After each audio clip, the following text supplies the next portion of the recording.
प्लास्टिकनिफ्राय दिहुन गांजेमा लोगोफोर गांजेमा नै सोर गांजेमा मोनजादों सोर जानो गोथाव मोनो नायदो जोंहा आलासि लाबोना होफैदों गावदां लाबोग्राया हनै बेनो लाजिगासिनो दङ धन्यबाद दे गावदां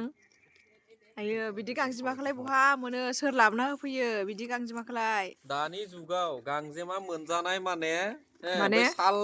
खुन्थानि रोदा नागिरनायसो मारगौ गांजेमा 100 टाका 1000 टाका होगोन होनबाबो मोननो गैला मा सनामा मा लोक्षिमा ओंखायनो एकदम गोथाव दुन्दिया गोरलै होननानै जानोसै मोजां बाथोन देना जानोसै जाग्रा जेना दंखायो नै गोजां बोथोर नालाय जोंना एकदम नै अराव संनाया जालायबाय रुनायसोरा कबि बयल नै बेयावहाय नाया फिथिख्रिया फ्राय दङ नै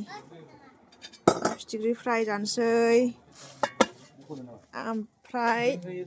बिथिंजाय गांजेमा बाथोन जानोसै दिनै बिराद गोथाव हा जागोन बानलु होआलासिनो नोंनिखौ बाथोन देगोन दे